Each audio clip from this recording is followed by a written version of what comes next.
First, you have some time to look at questions 1 to 4.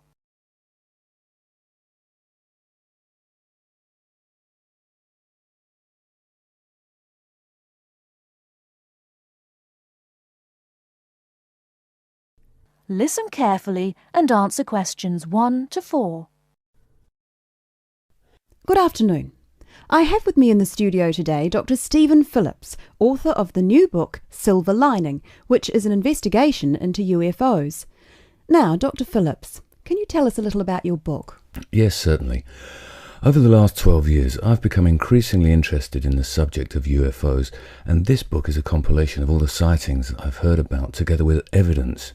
You see, so many people are convinced that there is life on other planets that I thought I would do some research myself. And what did you find? Are we alone in the universe? You sound sceptical. Well, you'll have to buy the book to find out my personal conclusion, but I can tell you this. There are a lot of sightings in a number of different countries, and the surprising fact that I have found is that despite never having met each other, a great number of these witnesses describe an almost identical object. Now, I realize that television and the media has given us all a mental picture of a UFO, a silver ship with bright lights that moves at very high speed. What interested me was that in all the eyewitness accounts I heard, people gave very precise and detailed descriptions that varied only slightly. Reports from America, Europe, even Asia, all share a significant number of similarities. Interesting. Tell me, have you been able to see any evidence yourself? Well, no. My aim in writing this book was not really to present my own opinion, but to gather all the information available and collate it into a kind of reference guide. Personally, I don't have anything much to add apart from the conclusions that I've drawn from the accounts I've heard. I understand that there is a strong body of opinion that claims there is hard evidence that is being suppressed by the American government. Could you comment on that?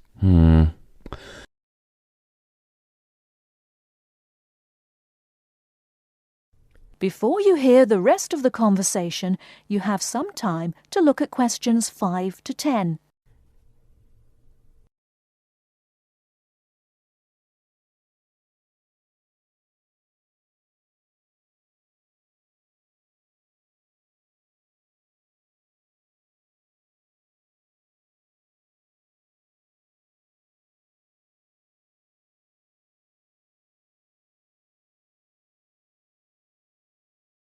Now listen and answer questions 5 to 10.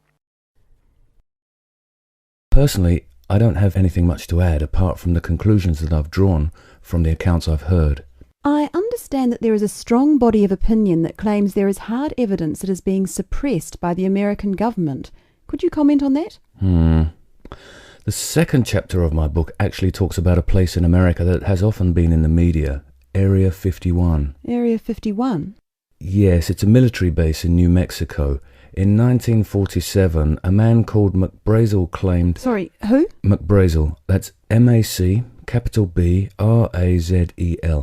Anyway, McBrazel claimed to have found pieces of an alien spacecraft on his farm in Roswell.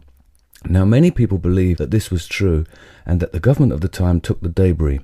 Since that time, they have denied all knowledge of any such find, and accounts by the many leading experts at the time dismissed the claim, believing that McBrazel had actually found pieces of a higher altitude weather balloon that had disintegrated. Now, the lack of information combined with the large number of conspiracy theorists means that no useful scientific conclusion can be drawn, but I have found out one or two surprising details. Again, you'll have to buy the book if you want to find out more. Okay. Now, I understand that an overwhelming majority of UFO sightings occurred in America. Do you find that in any way relevant? Well, as I mentioned before, there are a large number of conspiracy theorists, and the popularity of science fiction programs in America could lead you to suspect that these sightings may be nothing more than an overactive imagination. However, I have found that there are a number of other factors that determine UFO sightings. In Northern Europe, the number of reports is very low, whereas in Southern Europe, where there is more open space, less light pollution, and generally clearer skies, the number of sightings increases. Now, when you consider the vast open areas of America, particularly around New Mexico, there is an argument that UFOs are simply easier to see in certain geographical and climatic situations. Well, I've never thought of that. If I could ask you one final question, Dr. Phillips, what about alien abduction? Well, I don't really cover that in my book. You see, I was looking to present facts from which people could draw their own conclusions. With these reported abductions, I've found them to be very unreliable. Well, thank you very much for your time. Before we finish, I'd just like to add that Silver Lining is available at all leading bookstores, priced at £19.99. Until next week, goodbye. That is the end of part 1. You now have half a minute to check your answers.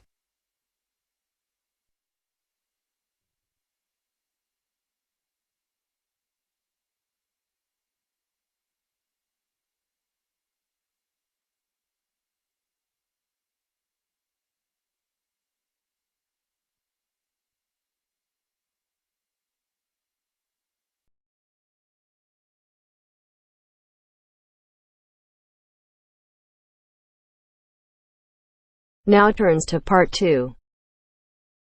Part 2. You will hear a conversation between a prospective student and a university advisor about applying to enter the university. First, look at questions 11 to 13.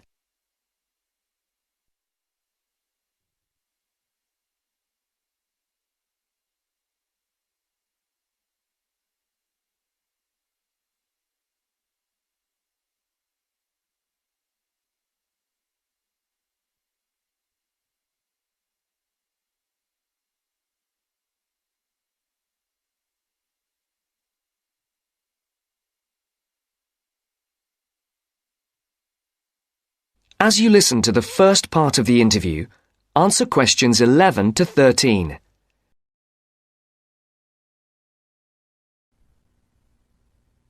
I'm interested in entering your business administration program, and I'd like some information on how to apply.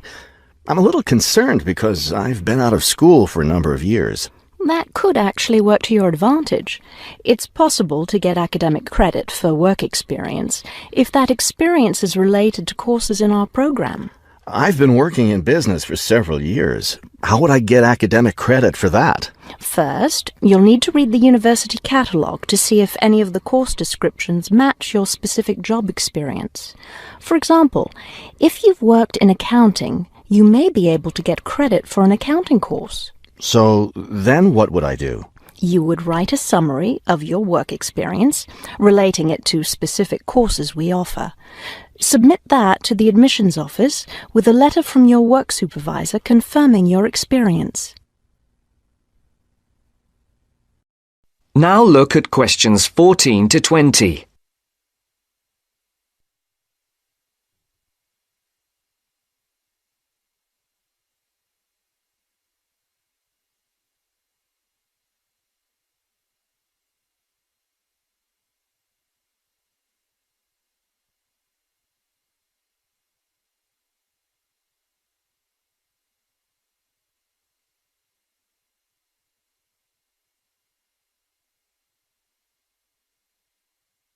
As the interview continues,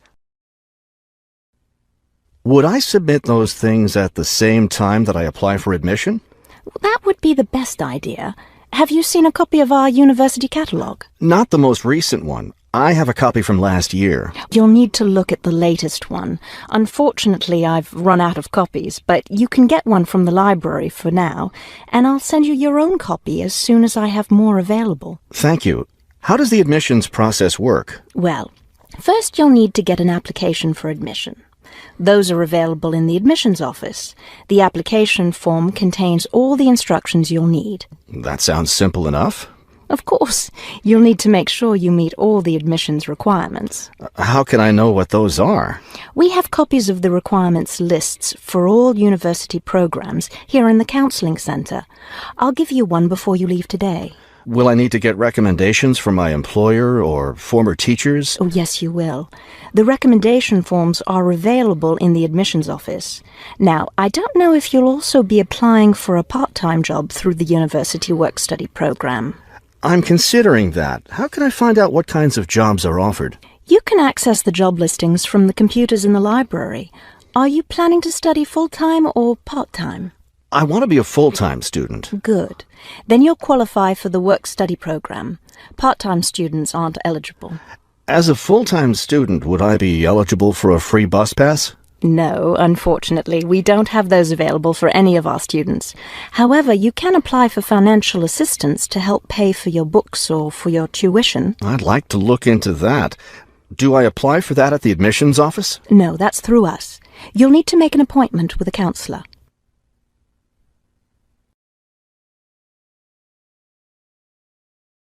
That is the end of part 2. You now have half a minute to check your answers.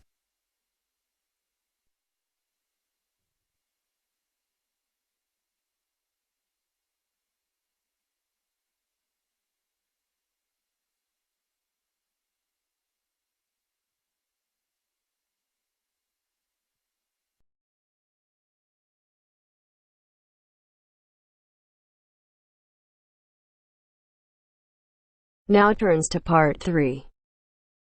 Part 3. You are going to listen to a radio program about buying a house. First, you have some time to look at questions 21 to 25.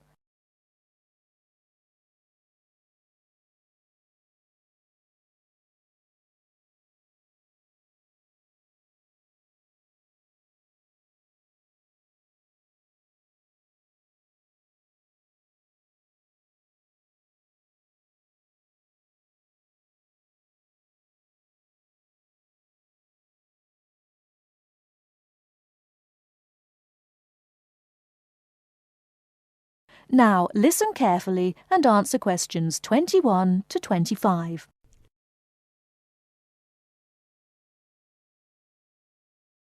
Good afternoon, listeners. Today, I'd like to welcome Edward Fox, who is going to talk to us today about buying a house. Edward. Thank you, Eunice. For most people, at least, buying a house is a major life event, and probably the single most expensive item you are ever likely to buy.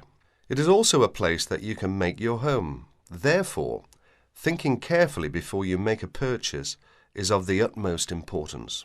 One of the most important things to consider before buying any property is the location, because remember, it is where you plan to spend a large part of your life, or indeed the rest of your life in some circumstances. Therefore, consider the type of life you enjoy leading. Are you a very sociable person who enjoys nightclubs and discos? If so, then you may wish to consider something close to the city, or indeed in a city where it is convenient for all types of nightlife. On the other hand, if, like me, you prefer a quieter life, then you may want to consider something away from the city. However, do remember that proximity to your place of work is also important. Indeed, we spend most of our life at work, and you don't want to have to spend 2 or more hours every day travelling to work now, do you? Therefore, transport is the utmost importance. City suburbs, however, are often conveniently located for commuting to work. All for shopping. Without being in the heart of a busy city. You may, however, think that a house in the suburbs would be far too expensive. Yet houses located in cities can often exceed the price of suburban houses. So check out the prices. You may be surprised. Family is another important consideration. You may prefer a house that is away from a busy street or main road. And of course, remember that children have to attend school. Is there a good school in the area, or would your children have to travel a long distance to get to school? Therefore, if you have children, or you plan to have children, location is a very important factor.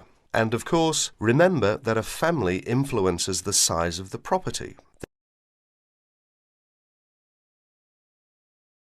Before you hear the rest of the talk, you have some time to look at questions 26 to 30.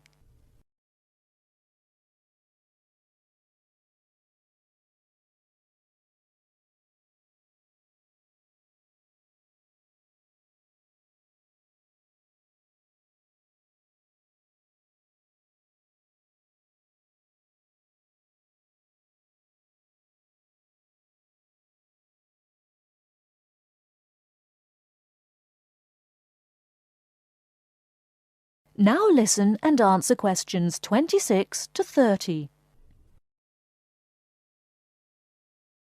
And of course, remember that a family influences the size of the property. There are, of course, various types of houses. There are detached houses which stand alone and are not joined by to another building. Then there are semi-detached houses, which, incidentally, are the most common, and for good reason, because they are less expensive than detached houses. This is because they are, in fact, two houses joined together, and therefore take up less space. And finally, there are townhouses, which are many houses joined together to form a long row. But don't think that townhouses are less expensive than semi-detached houses. They rarely are. This is because they are usually built in cities where the prices of property is very expensive indeed. The age of property is another consideration. If you're considering buying an old house, beware. You may be faced with expensive repairs and renovation bills. So have the house thoroughly checked by a professional surveyor before you decide to buy. But then again, there are things you can look for yourself. Things such as the condition of the woodwork, especially doors and windows that can be expensive to replace. More importantly, make sure all the fixtures and fittings, things such as cupboards, sinks, taps, bathtubs, are all in good working order, because replacing kitchens and bathrooms can be a very costly business. And don't forget the garden. If the property has one, if you enjoy gardening, then fine. But if you don't enjoy gardening, then you may prefer a small garden as opposed to a big one. But even if you do enjoy gardening, it is important to remember that gardens take up a lot of your time. So keeping a garden in good order may be very difficult if you work long hours. One final thing is the general feel of the place. Does it have a good atmosphere? And most importantly of all, would you feel comfortable living there? Thank you, Edward. But I'm afraid that's all we have time for today. But I'll be back next Wednesday when my guest speaker will be talking about buying a computer. So until then, bye for now.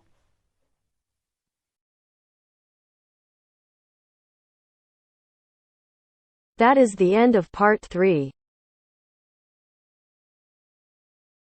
You now have half a minute to check your answers.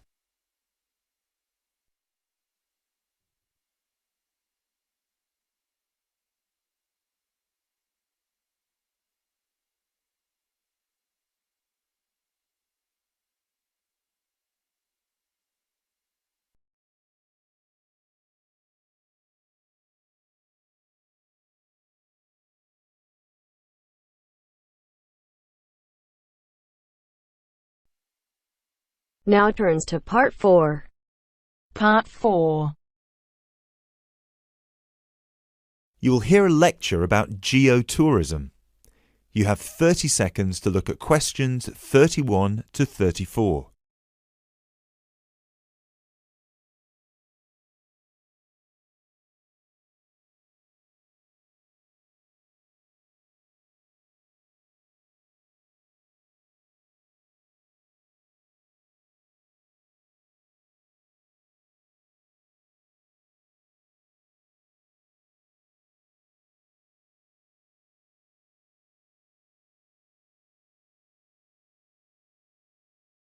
Now, I'd like to move on to talk about something called geotourism. Geotourism is very basically leveraging the benefits of tourism for local communities. I would just like to give you a couple of statistics which are very illustrative of the current situation with regard to young travellers and international tourism. Firstly, tourism has an impact on more people worldwide than any other industry. Indeed, it has an impact on 1 in every 2 people, either directly or indirectly. The second statistic is that in global tourism, there is a 97% economic leakage. This means that if you spend £100 on going on holiday, normally only £3 of that money will actually reach the people who are giving you the services and the accommodation, for example, in the destination. If you put these two figures together, you can understand why some of the regions of the world which have very high levels of tourism still have very high levels of poverty and huge developmental challenges. These countries have this massive industry demanding a huge number of services, but they are not seeing a fair reward for these services. Geotourism is about changing this.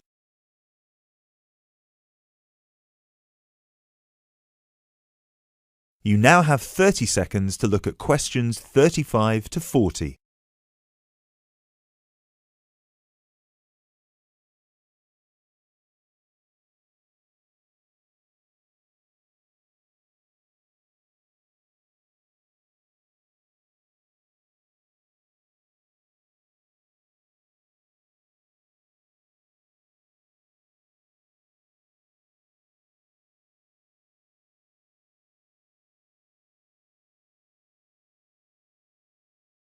Projects are now being developed with financial organisations such as the World Bank. One of these involves developing a technology platform which is bringing grassroots travel products such as hotels, locally owned hotels, not global chains, very locally owned tour operators to the international travel market, therefore avoiding the middlemen. These middlemen often cut them out of the market completely or just make their business unsustainable. Another way that geotourism can be promoted is through the niche travel market of volunteering. These days, a significant number of older teenagers want to spend a gap year, either between school and university, or university and employment. Often, these people want to spend some or all of their year volunteering, but they either don't have the money or don't feel inclined to pay the main volunteering organisation businesses the fee they require, which can be as high as £3,500. What they are looking for is an organisation who can connect them with people on the ground, who can suggest worthwhile local projects. So, this is a real win-win scenario. The organisers charge a small flat fee, which then goes to the local contact. Thus, the local contact gets a very good commission just for one customer. The customer is also saving a large amount of money and time, both of which they can give to the projects they end up working on.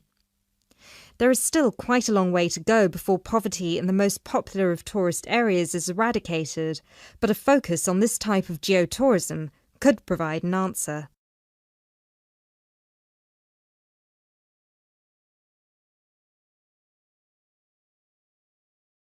That is the end of part 4. You now have half a minute to check your answers.